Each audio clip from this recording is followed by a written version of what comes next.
Hey everybody, it's Romania Black, and we're on Kuroko's Basketball Season 2! Yay! Oh my gosh, I went on Crunchyroll to find out when the last time I watched an episode was. It was like December 2nd of last year. I finished up watching the season like December 2nd, and then I've been working on the songs, the audio dramas, the extras, all the season 1 extra goodies to react to, and I've been watching the English dub of season 1. I finished it the other day, and now I'm back to watch season 2 and start it for Kuroko's Basketball. Man, the dub is actually pretty good. I like the dub a lot. I'm pleased with it. If you get a chance to go watch it, it's on Netflix. You can watch the dub. I guess it's on Crunchyroll too, but I put it on Netflix because I could have it on in my living room and just kind of like walk around, do things, and grade while I was listening to it. It's actually pretty good. It's actually one of the better English dubs I've listened to. I like it a lot, and it doesn't change too much from the source material. So if you get a chance to watch it, definitely recommend it. But I'm so excited because we're finally on season 2. And it's like, yes! We last left off with Kisei versus Aomine, and that game being incredibly intense. And then we have the Winter Cup to look forward to. And we got like little previews of the English dub says Akashi, and I'm like, is it Akashi or Akashi? I'm like, well, I want to hear what they say in the sub version, if it's Akashi or Akashi. Akashi is what I'm used to, but Akashi is, we could do either one. And Murasakibara. Murasakibara, I'm terrible pronunciation, so it would, of course, be ironic that I would get the one pronunciation that no one else gets. It's like, why not? But we briefly have met them. We've not been formally introduced to their teams, although I'm sure that it's going to be that way in this season. I don't know. Someone said in the comments last season that it would make sense for Murasakibara to be like the main villain of this season, and this is Aomine, and then Akashi or Akashi could be the third season. But I don't know. We may get both of them this season, and then the third season be like a whole other threat. I don't want to be spoiled. I don't want hints or clues. I just want to experience it with y'all and just let it all wash over me in the best way that Kuroko's Basketball can. I've also ordered a calendar for Kuroko's Basketball for the year, so that should be coming in the mail, and when it does, I will definitely show it to you all, and we'll just do like a month-by-month thing until we finish the series, and obviously we're not going to watch it for the rest of this year. I'll show y'all as we go, but I'm really excited. I don't know what to expect. It's a brand new season. Are we going to dive right into the tournament, or are we going to do like a training camp before? They talked about going to the mountains and the beach, so are we doing both? Like, how is that exactly going to work? I'm not fully sure, but I'm really excited to see it go down and to see what all fun shenanigans and definitely all the shipping that is going to happen this season, because you know it's going to be there. The songs and the audio dramas, if they taught us anything, this series is going to be ripe for the ships. I'm getting ready to set sail. I got my captain's wheel ready to go. I've got my notepad. I've got my notes. I'm here for it. So y'all, let's do this. We're going to watch episodes 1 through 3. I will make note. There are 25 episodes this season. I talked it over with the Discord because I accidentally watched the OVA for this season, so I'm not going to rewatch it. But I've decided that I'm going to do just 3 episodes per season, and the last four episodes, 22, 23, 24, and 25, or technically 47, 48, 49, and 50, I'm going to watch those 4 together. So we're going to have a big old mega blockbuster final set for season 2, and I'm really, really excited about it. It just worked out the best that way. I've been told through the Discord that there are going to be cliffhangers this season with the 3-episode structure that I've set up. I don't want to know where those cliffhangers are. Don't tell me, but we'll just deal with it. And I'll just scream. So the headphone warnings will be there to guide you. So yeah, I'm going to try to convince my dog that I'm not throwing the ball while watching Kuroko's Basketball. He's just going to have to deal with it. So you'll have to excuse him, but let's not waste any more time. We are going to start Kuroko's Basketball episode. We got to do OP and ED too. Episode 26, 27, 28, 1 through 3. And we're going to do that here in 3, 2, 1. Oh, y'all, let's do this.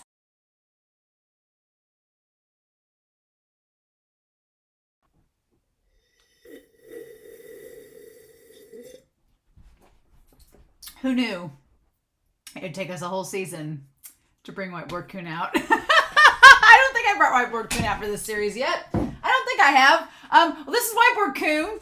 Whiteboard-kun is my helper in all things that need explaining, and we had a lot happen in 3 episodes. I felt like I just watched the season finale again. It was the first 3 episodes. I was like, we just went through a lot. So I wanted to bring Whiteboard-kun out because this show was like, oh, you want more drama? You want more shipping? You want more basketball? You want more animation? You want more everything? Well, we'll give it to you. And that's exactly what they did. And Huckleberry has patiently waited until I was done with these episodes. Man, I took a lot of notes. We got to meet Murasakibara. We did not get much with Akashi. I call him Akashi. Did not get much on him, conveniently. But Murasakibara, he's interesting. He is very not as chill as I thought he was. In the last season, I was like, oh, he seems so chill, and everybody's like, no. We get a lot of explanation. I was going to make a big Venn diagram on Whiteboard-kun because there's lots of things I wanted to talk about in these episodes, but the Venn diagram was not working. The circles were not crossing in the ways that I wanted to. So instead I have these nice balloons up here that we're going to tie down to our Generation of Miracle players, our fandom player, and our newly inaugurated Generation of Miracle player, Kagami. I want Kuroko to become a Generation of Miracle player. I want the gate to open up and for Kuroko to stand atop all of them. That's what I want by season 3. Do it, show. I need this. So yeah, I've got lots of things to talk about in this episode. As always, I know that the things I'm going to talk about are going to be developed in these coming seasons. So please do me a solid and if I'm wrong about a character, if I'm wrong about a ship, just don't correct me or tell me things that I will find out later. I want to be surprised, but spoiler tag him if y'all want to talk in the comments about it or in the Discord. Spoiler tag it. But yeah, we got a lot to talk about these characters. With the rings got explained within the first 5 minutes. I was like, okay. I will say first and foremost, there's a very interesting dynamic that has developed over these 3 episodes. As anybody would, everybody has their own ship preferences. They're not wrong in this series. So far, there's been no canonical ships that we know of. Only fan ships. But I'm going to posit the ones that I like. And if you disagree with me, that's totally fine. But, oh man, Kamuro Tatsuya. We have another KT. Yet another one. The KTs cannot be stopped, right? So what I like is that we start out episode 1. We have the reporters talking up the Generation of Miracles, and the one reporter he says how Siren is like a dark horse, which I like that. He reminds me a lot of the reporter that was an Ace of the Diamond in that series. There was a reporter that would like talk up. They would talk up our boys from Sato so much. And then this reporter kind of seems the same way, which is great. I like that. But yeah, Kagami at the restaurant. He's practicing eating with his left hand. And by the 3rd episode, we see that he's gotten really better at it. So showing a nice little progress for our team as they go. But conveniently, the first years want to take their day off and go play some street ball, 5-on-5. And then, of course, one of them gets a cold and Teppe shows up. Teppe shows up to, we'll talk about Teppe. I'm going to put Teppe on here as well. He's kind of our dark horse. He's the shadow of the prodigies. He's like Kuroko, kind of, right? There's lots of parallels in this episode with lots of characters, lots of setup of what I'm going to theorize is going to happen. I could be wrong. I'm going to move this over just a wee bit. There we go. But so my theories as to what we're getting in this so far is that they're setting up, like Teppe shows up and Kagami, as soon as Kagami's walking down the street getting ready to play street ball, he's sitting there stroking the ring on his necklace like he's getting excited about basketball. And I was like, okay, that seems like a foreshadowing that they're going to have. It's foreshadowing that we're going to talk about the rings in this season. Yeah, within 5 minutes, which was kind of insane. And they run to Seiho. It almost seemed like Teppe used to play for Seiho back in middle school before he went to start. So did he play for Seiho? Maybe. Seems like he might have. But yeah, he gets talked up by the one guy from Seiho, and we find out they're not playing because they lost. They didn't make the inner highs. But he gets talked up as the second best center compared to Murasakibara, who they faced from Yosin in the street ball game. Which is funny because, well, they didn't face Murasakibara. They faced Kamuro and the others. Murasakibara showed up right when Siren was about to play them and was like, we're not supposed to be playing in unofficial games. And it's like, okay. So he didn't technically fight against them. But here's the thing. I'm going to put this out to the side here. The setup, right? The setup with this season. We are setting up Murasakibara, whose name I'm very happy I'm pronouncing right, against Teppe. They are setting up a rematch against those two so hardcore, and I want Teppe to beat him so bad. I want Teppe to beat him. And at first, I was like, going into this season, I was like, how are we going to do this? Because Kagami is not a center, right? So how are we going to have him face the Generation of Miracles? He's not a center. How is he going to fight him? He's not going to be defending him. It's very convenient that we have Kagami set up to face Kamuro, Tatsuya, and Murasakibara to face Teppe, right? And so you're going to have these two squabbles going on. You're going to have Kagami versus Kamuro, the two brothers duking it out to see if they can still be brothers or if they have to be enemies or friends or whatever. And then you're going to have Murasakibara versus Teppe, who have very different ideologies about basketball and how they feel about the sport in general. So it's a great big setup. I love that Teppe and Murasakibara are getting set up against each other. That's a lot of fun. And of course, Kuroko is the boyfriend that's like, don't worry, I'll help you fight him. You don't have to do this alone. So, lots of good setup.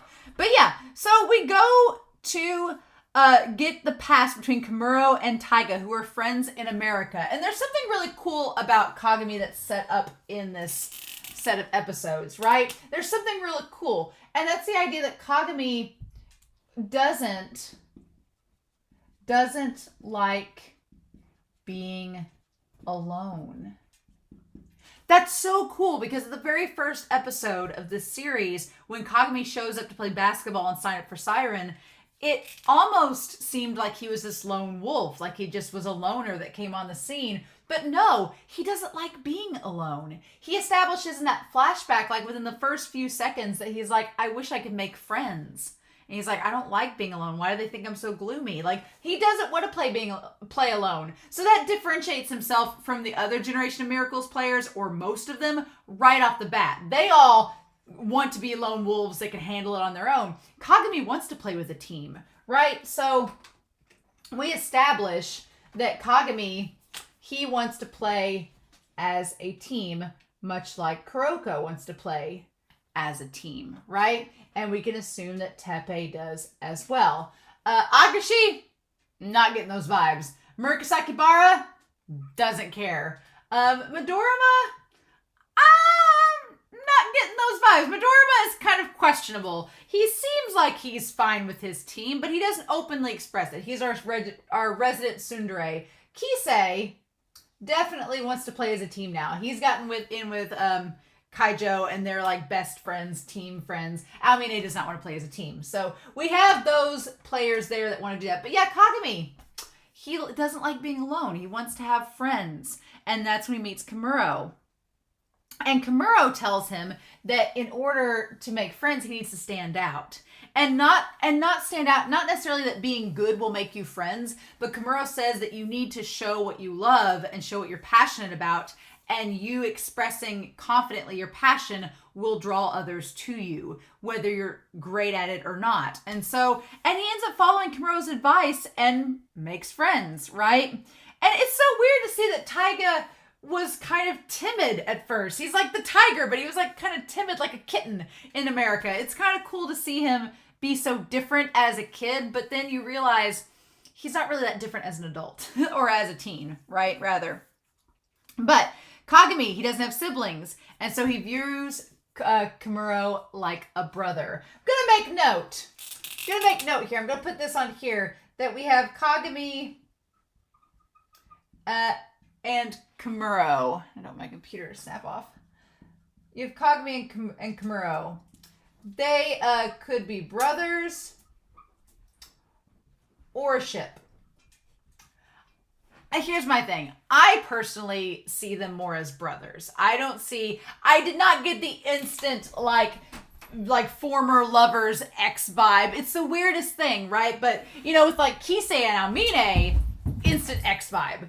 With Kuroko and Amine, instant ex vibe. Like, you just get kind of that chemistry that alludes to they could be shippable. But with Komuro and Kagami, I get more of like the brother vibe, right? I get more that they're like siblings, that they, grew up on the streets together. And the fact that he says, canonically in the show, I view you as my older brother, you don't usually tell somebody that you romantically like that you view them like a sibling. That's usually like ultimate friend zone language, right? Usually if you're like, I love you like a sister, friend zoned. Like, that's it. Or I love you like a brother, friend zoned. So yeah, I don't view Kagami and Kagura as a ship.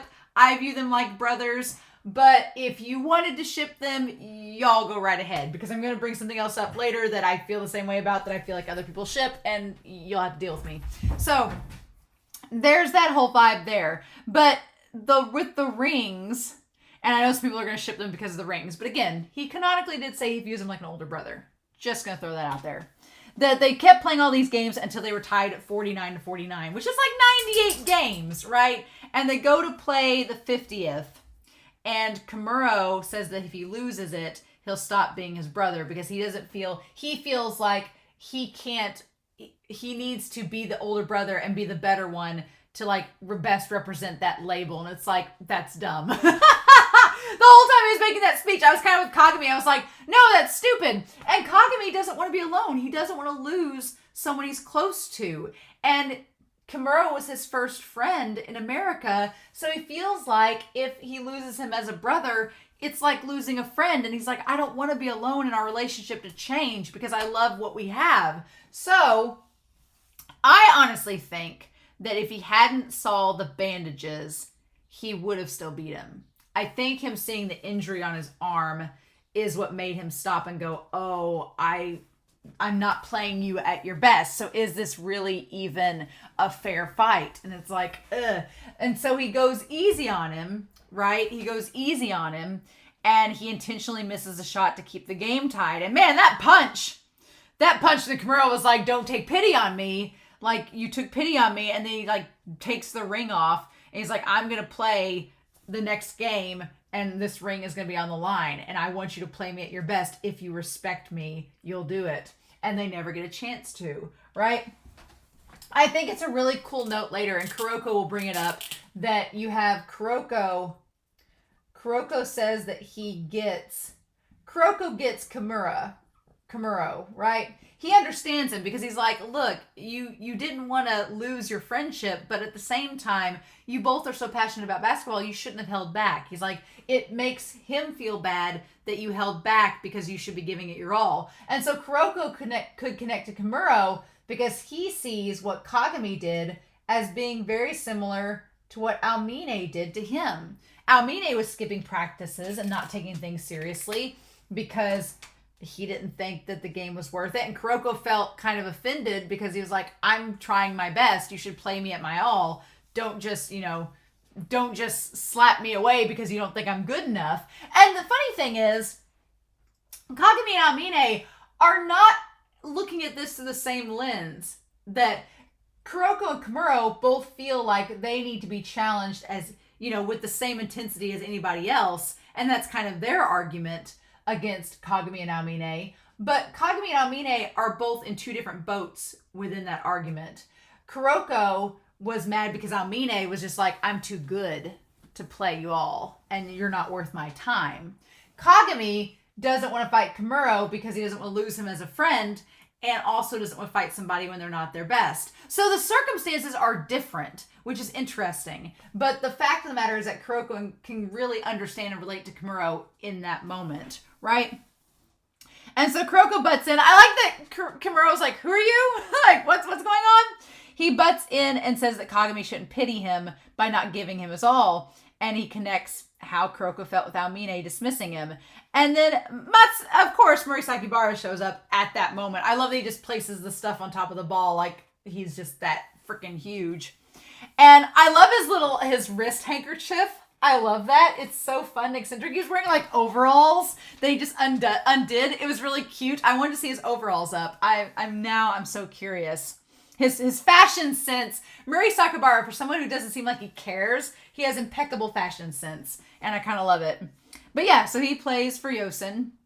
And we find out from Riko that Yosen, To'o, and Razukin, which is obviously Akashi's team, were the top 3 in the tournament. And it sounds like, yeah, Murasakibara's team lost in the semifinal, and then Aomine faced Akashi but didn't play. So it's what's interesting is it makes sense why Akashi did not play against Aomine's team, because with Aomine not playing, it wasn't worth his time. He was just like, I'm not gonna give Momoe information about myself unless I have to. That was my thought. My thought was that Akashi, he didn't play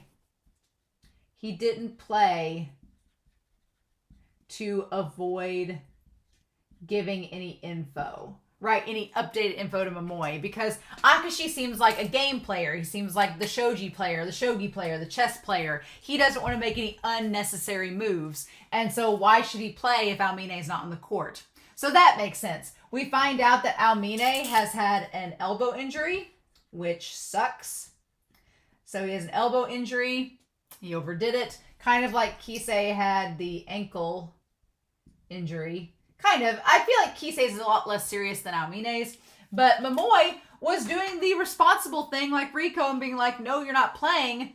Sit down on the bench. Which the irony is, Aomine's been late or not coming to the games how often? And when he finally has the chance to play, she's like, no. And that's what takes him off. But curiously enough, Murasakibara doesn't play because Akashi told him not to. I'm like, wait, what? He only listens to Akashi. Very weird. Very weird indeed. So going back to this chart up here, we've got the characters that like basketball. Now obviously Kagami likes basketball. Kuroko likes basketball. Teppe likes basketball. We're seeing a lot of crossover here with these characters. Akashi, does he like basketball? I feel like maybe he doesn't. And maybe he doesn't like basketball and Murasakibara doesn't either, and that's why they get along. Midorima, yeah, I think Midorima does like basketball. He does. Kisei, I think, likes basketball. Otherwise, he wouldn't stick with it. Aomine loves basketball. So we have a lot of characters that like basketball with the exception of Akashi and Murasakibara. They don't like basketball. I also put don't like teamwork up here. And I'm going to put Aomine up here as well. That's where they connect, right? And then Midorima does like basketball. I feel like Midorima is okay with teamwork. I feel like maybe Kisei definitely is fine with teamwork. I feel like Midorima is okay with teamwork because he realizes it's to win. And Midorima is calculating and wants to win. So he's fine with it, right? And then we have the people who do hard work despite skill. Kuroko definitely falls into that category, right? And goes up there.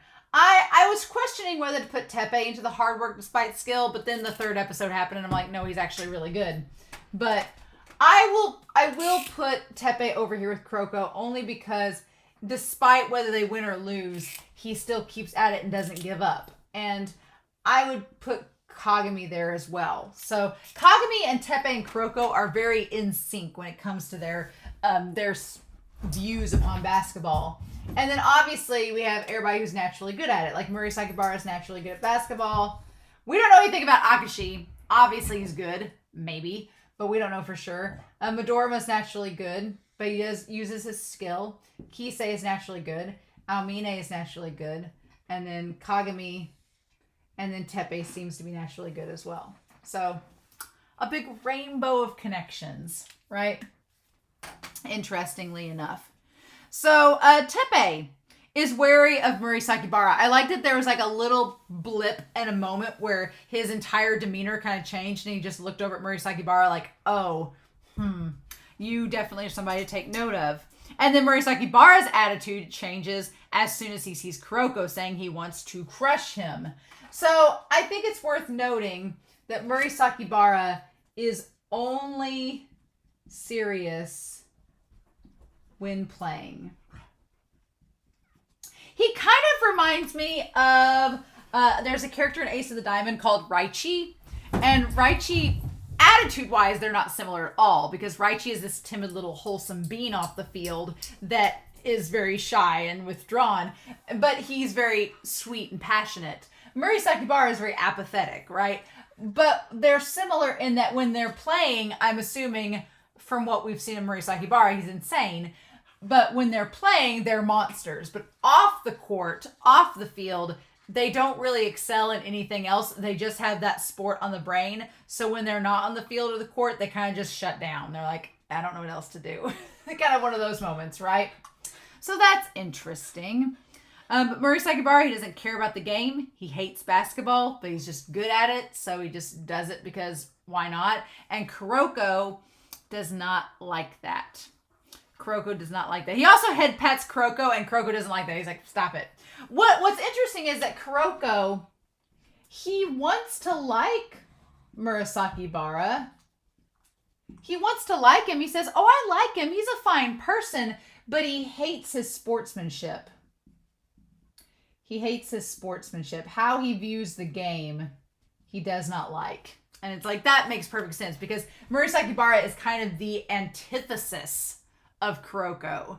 Kuroko is not good at basketball, but he loves it, so he tries really hard and keeps trying because he loves the activity.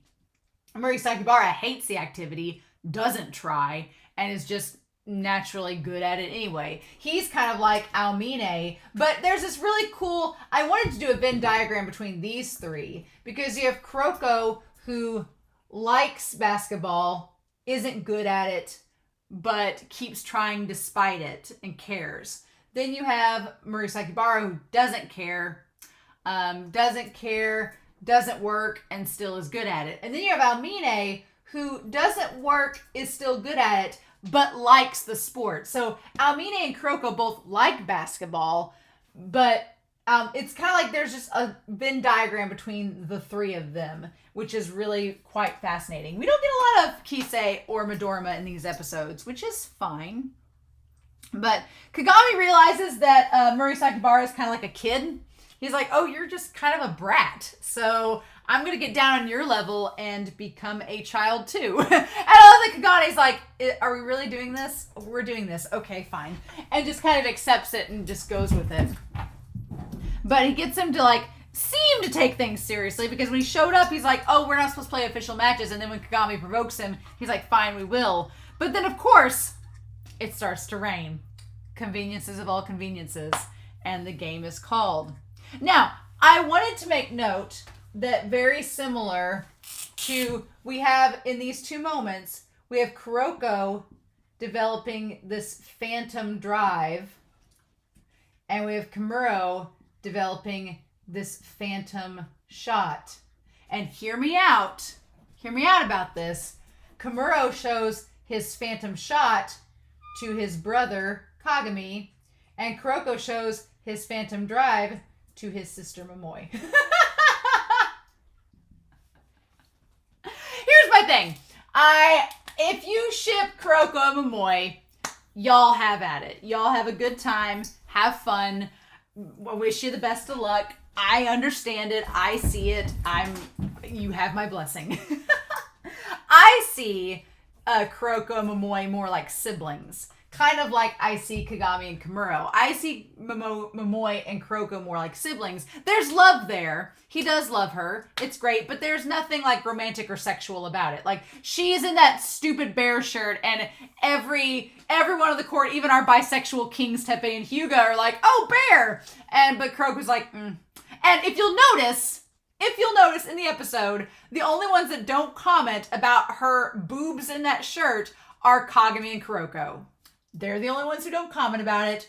I'm just saying. The only two individuals who don't make a comment about a rack are Kagami and Kuroko. Coincidence? I think not. So, I'm fully in support of Hyuga and Teppe are bisexual kings. They're in an OT3 with Riko. It's already done. It's said and done. It's cemented into my brain. Will not change. They're in a polyamorous relationship. It's fine. They're doing great. But yeah, so Kuroko and Kagami and them show up with Momoi, and Momoi is really sad about, she thinks that she's made Almine upset. And of course, Kagami's not good with the ladies. He doesn't know the act of delicacy, as Kuroko points out. And she says that basically she wouldn't let him play because of his elbow. He gets mad. And it's so sad. Almine, he's like, says that she has an ugly face and not to come back again. And she chucks her like notebook at him. And to make note, as soon as she does it, like you instantly see on Almine's face that he regrets what he did. And he was like, oh, hey, no. Like in that moment, it's so cool because you see Almine, his face kind of fall. And he's like, oh, hey, Satsuki, wait. Like, he instantly regretted it and was sad that he did it, but she ran away. And Kuroko giving her the head pats and just saying, hey, it'll be all right. We'll go find him. And Kagami kind of points out, he's like, I thought that you liked Tatsuya. Why you caring about Almine? And she's like, well, it's a different kind of care. And I'm like, okay, I don't know. I feel like the chemistry between Almine and Momoi is much more romantic than the chemistry between her and Tatsuya, right? Because Tatsuya, like, he's supportive of Momoi and he does care about her, but it never feels like boyfriend-girlfriend vibes. That whole scuffle between Almine and Momoi felt like girlfriend-boyfriend vibes, and they're gonna go make up, and Tetsuya's gonna take her back over there being like, okay, make up with him, now go on. You know, that's what it felt like to me. But if you ship them, you go right ahead. I'm not gonna stop anybody. I won't judge. Y'all don't judge me. I won't judge anybody else for their ships, right? But I do think that it's kind of cool that we have this moment where we have them each show their plays to each other. Like Kamuro is like showing Kagami to try to get a rise out of him about this move, and Kuroko is showing Momoi this move to try to get a rise out of Almine. It's kind of fun, right? It's interesting. And I honestly would like Kuroko and Momoi to go back and play with each other, like to play basketball. I think that'd be fun because Momoi did play basketball before. I honestly wanted more Momoi and Riko moments. I was waiting for that. I thought when she showed up, I'm like, okay, Riko and her are going to have a good heart-to-heart. Not really. She even did the backhanded compliment. She's like, well, for a B cup, you're all right. And I was like, hey, leave Riko alone. But I do like the idea that we get a little bit established with Akashi and Murasakibara. That Murasakibara didn't get serious unless he had to. And Akashi, for some reason, I don't know what Akashi's deal is, but he's weird. And I feel like he's the final boss. And I'm like, ugh. I don't know. I'm not sure. I'm sure we'll get more of Akashi's character. Murasakibara is already a bit different than I expected, but it's interesting. He's kind of seems like he is a little bit similar to Midorima in a way, in a weird way. He's not similar to Kisei or Amine at all. He reminds me a little bit of Midorima. Like he has that just kind of snarky, snobby vibe to him, but it's very like nonchalant and casual. It's weird to describe. But yeah, can we talk about the animation in this episode? In all three of these episodes, it was amazing. The animation was so good. I got in the Discord just now to look at the end cards, which we'll talk about, that Anime Annie provide, because apparently Crunchyroll stopped putting the end cards after the episodes for unknown reasons. But we'll talk about the end cards. But yeah, the animation, it does make them look younger. Kind of. I think Mano was talking about that in the Discord. It's interesting. But yeah, the OP, I love it. The animation's amazing. Hyuga just showing up at Riko's house in the middle of the night just to say, oh, I had nothing else to do, so I thought I'd come visit you. Come on. Come on. I'm in full support of the OT3 between Hyuga and Riko and Teppe. Here's how I view it. This is kind of the weird thing. I almost view it like our bisexual King Teppe.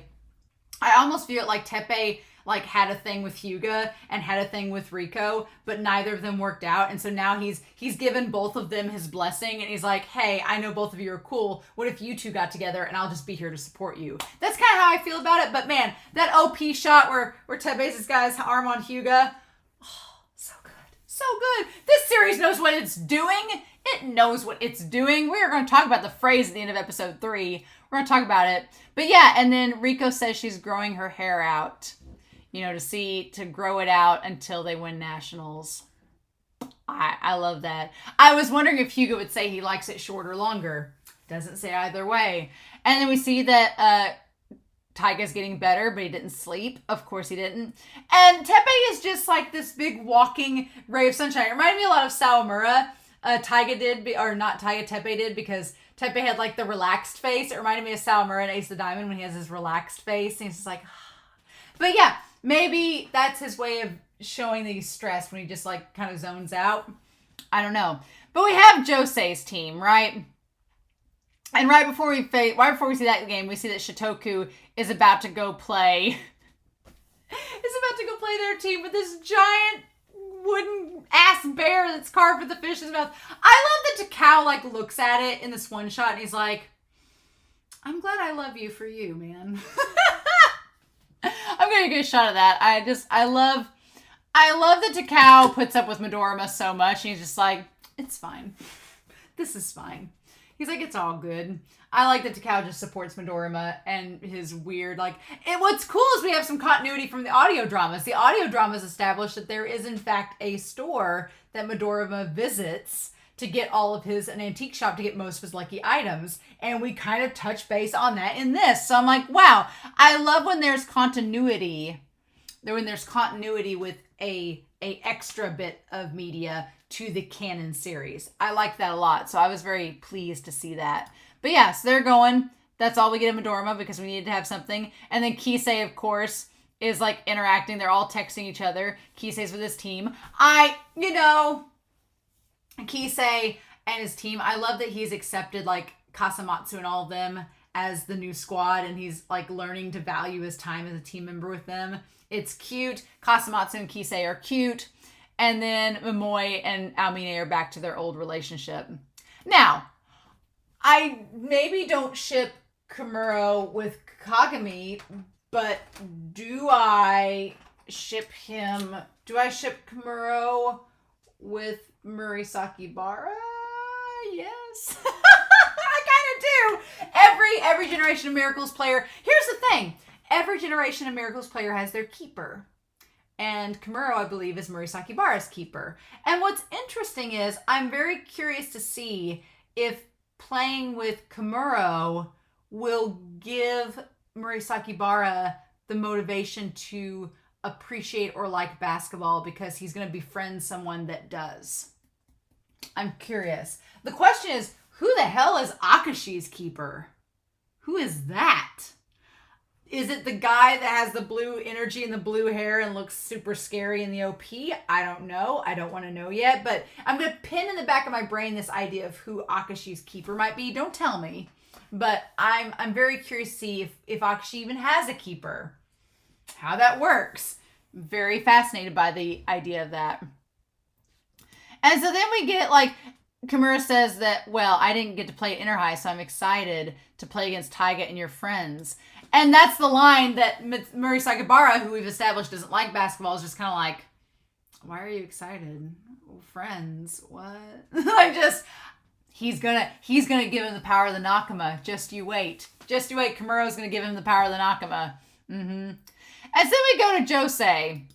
And Josei reminds me a lot of Jozenji from Haikyuu, the party school. They remind me a lot of it. You have your center who's like looking at all the hentai magazines before the game and just being kind of nonchalant.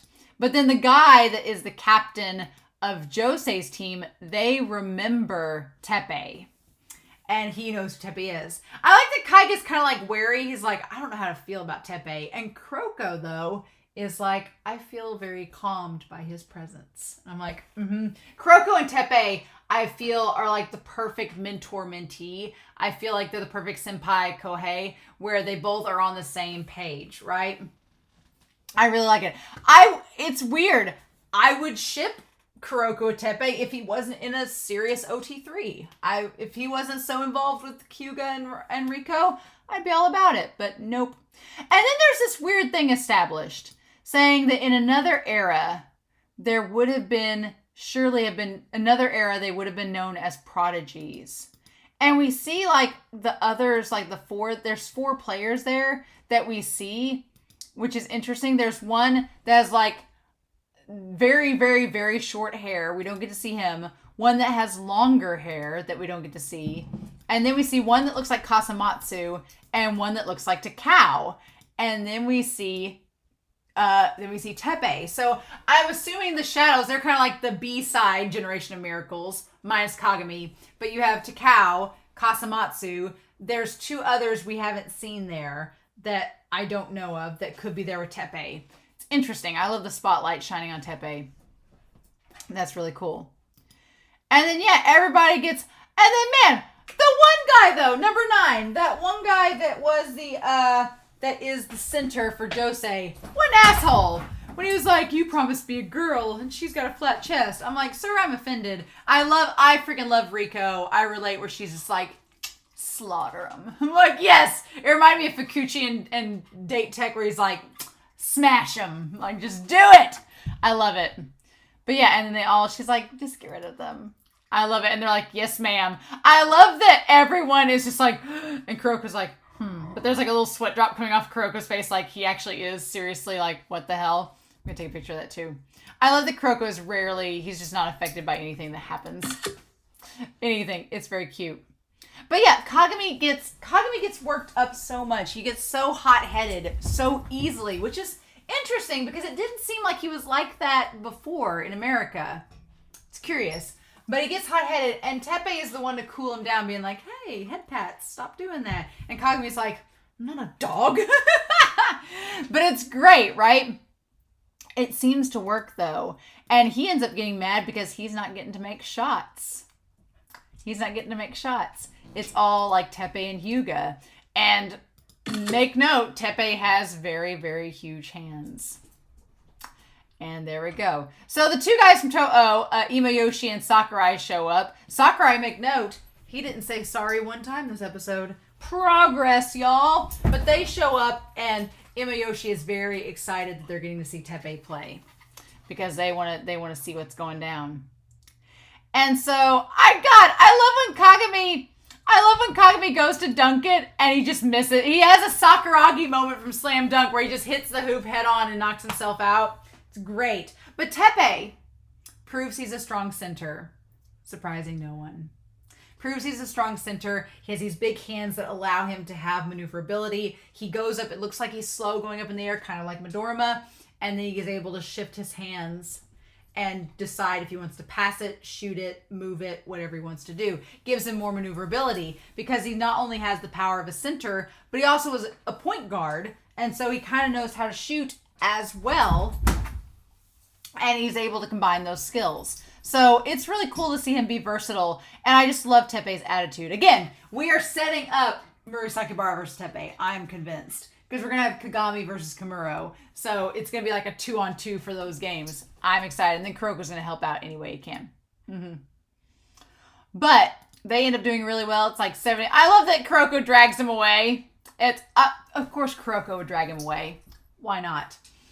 But yeah, so they end up dragging him off. And then Imayoshi's like, look at this game. Siren's gotten really strong. Kagami's really hot-headed. And I love that he's just like boiling. And Teppe's like, well, it's good that you're like this. And Riko's like, it's too much. And I love that all Kuroko has to do is take his wristband and go and pop him. And that's all it takes to get him back in the game. And he's like, oh, can you see them? You see Imayoshi and Sakurai up there? And he's like, Aomine-kun will hear about this game. You need to make a statement. Let's make a declaration of war. Kuroko didn't come to play. Kuroko's like, let's make a declaration of war to Aomine and get him fired up. I'm like, Kuroko, what are we doing? I love it. But here's the thing. Kagami, he gets like all fired up and like storms off. And Hyuga's like, well, I'm glad Kuroko's here helping to calm Kagami down. But he's like gotten him just too fired up, don't you think? He's like, was it a little too much? Did you need to mention Toho? And Kuroko was like, maybe not. But yeah, what I love is that they just comment on how good they are working together, right? Where was that line? I was waiting. Basically, Izuku, he was like, says, oh, what a cute couple. I'm like, he has an eagle eye. He knows what's up. Do I ship Kuroko with Kagami the most in this series so far? Yes. But I just love that Izuku kind of points it out. He's like, they're a couple. And it's like, yes, they are. No one denies it in the episode. Make it known. Nobody says, oh, no, we're not. Silence. Dead silence.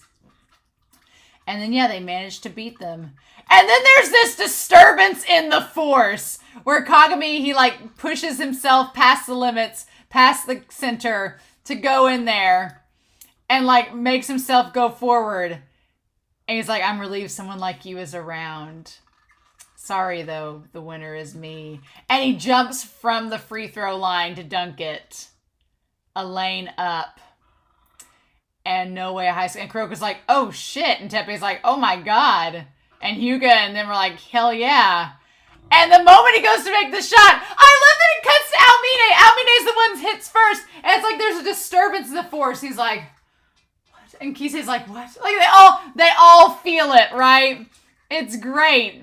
And even Akashi, who's never met Kagami to our knowledge, feels it. And I love that it says that there is no evidence. However, in that moment, they all sensed it. It's like, oh my God, really?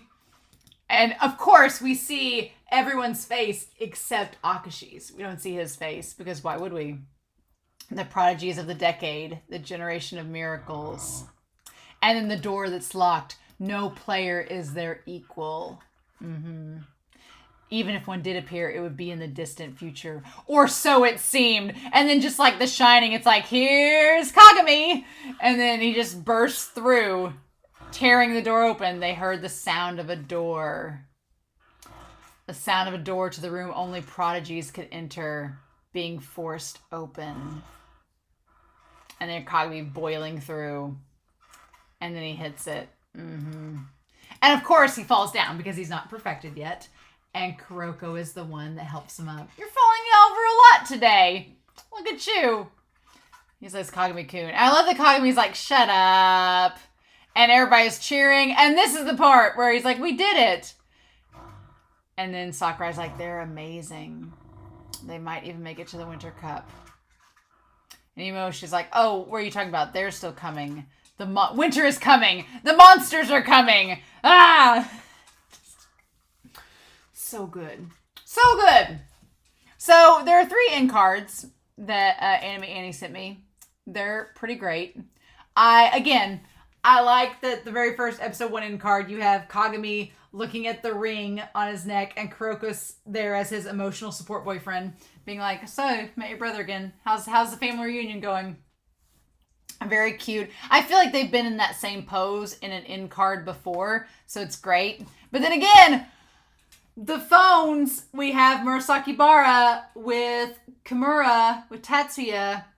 I'm just saying, I feel like they're shippable because you have purple eyes and then you have hazel eyes, green and purple. They go together. I'm just saying, I love that one. And then this one I actually have seen this end card. It was with the audio dramas. It's in the thumbnail for the audio dramas. It was the one that was listed for the last audio drama. I think number 8 that Truck sent, it had that end card.